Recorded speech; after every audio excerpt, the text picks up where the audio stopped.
Let's make muhalabia dessert. Mga langga, first time kong gumawa ng ganitong pagkain, dessert.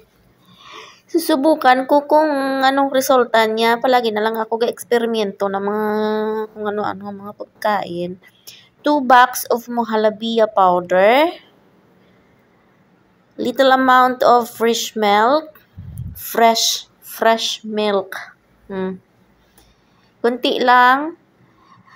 At saka halu-haluin sa kaldero na maliit. Yung natirang fresh milk na sa karton, ibuhos lahat dito. Tsaka pakuluin. Pagkatapos kumulo, ilagay na yung muhalabia mix na ginawa kanina. At saka halu-haluin siya ng dahan-dahan hanggang sa kumulo siya at magiging sticky. Naluto na mga langga. Ang bilis. Grabe, ang bilis ko talaga gumawa. Ay nako.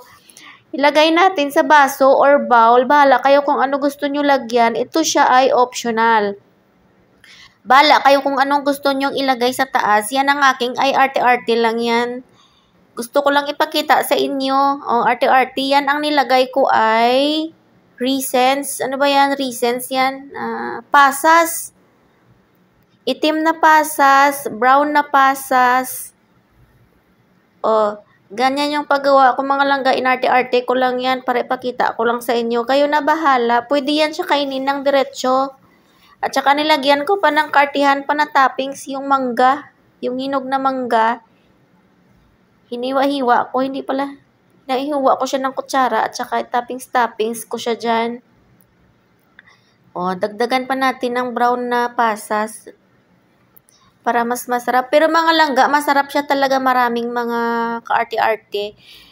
Pwede nyo lagyan ng mga kung ano-anong prutas. Saging, nahinog, ubas. O, ilagay na naman natin sa isa pang baso. Tapos lalagyan naman natin ng anong ilalagay ko?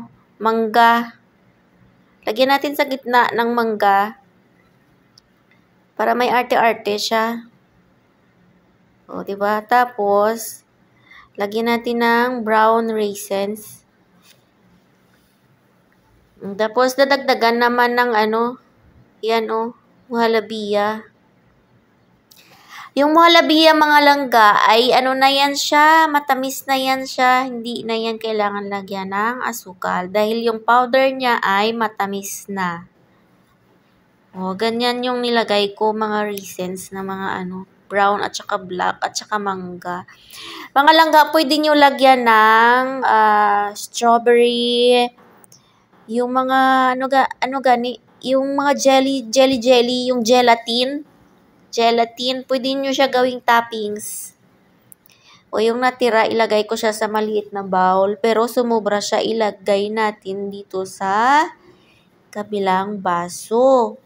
Dagdag natin dito sa taas, Dahil nakalimutan ko, medyo madami pala. Sana 2 bowl yung nilagyan ko. Dagdag na lang natin dito sa isang baso para sayang naman kasi. Masarap yan mga langga pero para siyang para siyang may amoy na perfume. Mabango siya. Mabango yung niya, yung powder. Tapos ilagay na natin dito yung the rest of kaartihan na toppings. Ilagay na natin lahat ng mangga dito sa taas. At saka yung mga pasas.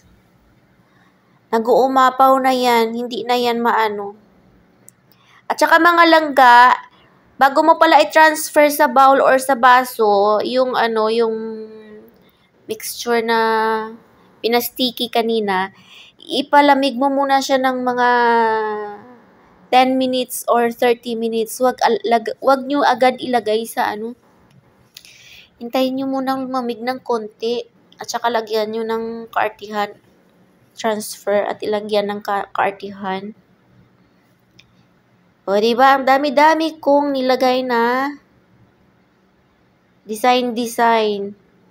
Gusto ko lang yan kasi pakita sa inyo na maarte-arte. O, yun na. Kain tayo. Masarap yan. May makulit sa likod ko yung aso ko. May aso akong malaki.